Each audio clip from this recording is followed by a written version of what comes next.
Hello friends, this video on redox reaction part 14 is brought to you by examfear.com. No more fear from exam. Now we'll try to understand the way to balance redox reaction. We know what is redox reaction, we know different types of redox reaction. Let's learn how to balance redox reaction. So there are two methods actually. One is the oxidation number method and the other is half reaction method. So let's discuss both of this method.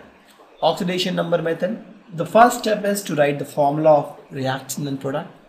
The second step is to identify atoms which undergoes oxidation number change, right? And then we'll have to find the change in oxidation number, right? Change in oxidation number per atom, and we have to balance the change. We have to balance the change by multiplying with sufficient coefficients. And if it is taking place in water, we have to add H plus ions, OH minus ions. If it is taking place in acid, we'll have to add H plus ions. If it is taking place in OH minus, we'll have to if it is taking place in basic medium, we have to add OH minus ion, right? So if it is neutral, we can add water, both, or if it is acidic, we have to add H plus. If it is basic, we have to add OH minus. We'll take some examples on this. So this is to balance the ionic charge, right? So this is to balance ionic charge, and then we have to balance the hydrogen atoms, both sides, and then we have to validate for oxygen atoms. We'll take one example, but before that I have a tip to understand this. It says that OX consume water. So what is this? Simply when you think this ox consume water, so what you can think of is a ox. Let me draw. I could not get the picture of an ox, so let's have some ox here. Maybe I'm drawing a pig, right? This is ox here. Maybe it's an ox with the horns, and this ox is drinking water, right? This ox is drinking water. So the moment you think of ox drinking water, you can think of this memory trick: ox consume water. Ox stand for balancing of oxidation number, right? C stand for balancing of charge. Water is H2O, so balance hydrogen and balance oxygen. And that is the step. The first step is to balance oxidation number. Obviously, to balance oxidation number, you have to write the reaction and find the oxidation numbers, and then you have to balance oxidation number. So see, this two steps talks about balancing oxidation number. Once your oxidation number is balanced, you have to balance charge. So this step talks about balancing charge by adding H plus and OH minus ion depending on which medium your reaction is taking place. And then we talk about water. So then water has hydrogen and oxygen, so we'll talk about balancing of hydrogen and oxygen. Oxygen is something which should happen on its own, so it's the last step. We just need to validate this. So let's take the example to understand this. So let's first write ox consume water, right? So first is we have to balance oxidation number. So we have this example of K2O7. Let me write this K2Cr2O7. It reacts with Na2SO3 sodium sulfide.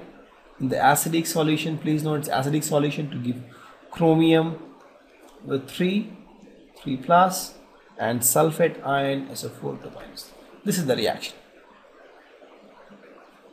Since I don't have sodium here, so let me make it metal crispy, and sodium and potassium is not there, so let me remove that. So this will become Cr2O7 2 minus because I'm removing potassium from here, plus if I'm removing sodium, so this becomes SO3 2 minus gives Cr3 plus SO4 2 minus. I hope this is correct for you, understanding. So this is, I'm just removing it to remove the sodium and potassium here because it was not here, right? So just to make sure the same elements are in the reaction. This is my reaction. The first step is balance oxidation number. So to balance oxidation number, you should know oxidation number, right? Let's write the oxidation number. This is, let me write in some other color. So let me write this in blue. This is -2 oxygen. We have this formula free image of human face, right? So this is -2. When you solve this, let this be x. This becomes 2x plus 7 into -2 for oxygen is equal to -2. You solve this, it becomes 14 minus 12. 12 by 2, that is +6. This is +6. Similarly here, this is -2, and if you keep it x, this is x plus 3 into -2, it is x minus 6 is equal to -2, that is x is equal to +4. Here also this is +3, here also this is -2 with this rule FIOH, and this becomes x minus 4 into 2 is x minus 8 is equal to -2, this becomes +4. So these are my oxidation states. Let's see the change in oxidation state. So here if you see chromium from 6 to 3, right? So chromium is from 6 to 3. Change is what? -3. And for sulfur it is 2 to, let me draw like this. From sulfur it is 2 to 6, change is +2, and for chromium it is 6 to 3, change is -3. Right? This is -3, this is 2. How to balance it? Make it 6, right? If you multiply this guy with 3 and you multiply this guy with 2, it will all be balanced. Correct? So let's multiply this. So what reaction will get here? If you multiply this thing with 2, you get this as 2 here. If you multiply this guy with 3, you have to multiply 3 both sides.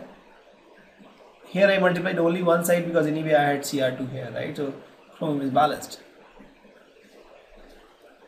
Correct? So this is what you get. So my oxidation number balancing is done. Correct? Now let's balance charge. So what is the charge in left hand side? If you see left hand side, my charge is what? This is -2 plus 3 into -2, right? That is how much? -8 is my left hand side charge. We talk about my right hand side charge. What is the charge here? 3 plus 3 into 2, that is 6, plus -2 into 3, that is 0. So I have -8 charge and I have 0 charge here. So I have to balance the charge now. What is the medium here? It is acidic. Since it is acidic, I told that you have to add H plus ions. So where can I add H plus ions? I can add in LHS, because LHS is -8. If I add 8 H plus ion here, this becomes what? 0, right? So the new charge will become 0. So if you see in both sides you have 0, 0 charge, right? So both are balanced. It need not be 0, 0, it can be any number, but in this case it came out to be 0, 0. It has to be equal, right? So it is not charge is balanced. So my charge is also balanced. What is the next step? Balance hydrogen. So let's see the hydrogen part. So here I have how many hydrogens? Let's see hydrogen balancing part now. So balance hydrogen. Here it was balance charge, right? So in LHS, how many hydrogens I have? I have 8 hydrogens. In RHS, I have how many? 0 hydrogen, right? How to add, balance it? I can add 4 H2 molecule to add hydrogen, right? To balance hydrogen. So let me add 4 H2 molecule in the right hand side. So now if you see, hydrogen is balanced. Correct? Now hydrogen is balanced. What is the next step? Oxygen. Since the last step, we'll just validate. So we have to validate if oxygen is balanced or not. So let me validate oxygen balance. So how many oxygen in LHS? 7 plus 3 into 3, 9, right? 7 plus 3 into 3 from sulfate, right? How much it is? 16. Let's see RHS. Right hand side. This is 3 into 4, 12 from here, plus 4 into 1 from water. How much it is? 16. Cool, we have same number of oxygens. That means we have done correct. This is my balanced equation. If you want, I can write here in green so that it's clean. It is Cr2O7 2 minus plus 3SO3 2 minus plus 8H plus gives, this is the output, 2Cr3 plus 3SO4 2 minus plus 4H2. This is my balanced reaction. Hope you find it easy. Where we have this memory tip, ox consume water, correct? Ox consume water. The moment you think of ox consume water, the first is you have to balance oxidation number, balance charge, balance hydrogen, and the last balance of oxygen. You don't need to do anything, you just validate. It should automatically come. If it doesn't come, that means there is something wrong we have done. Let's take. Thank you. Visit examfear.com to watch free educational videos, try free online tests, get the best quality study materials, study from the best tutors and mentors, and much more. Thanks once again.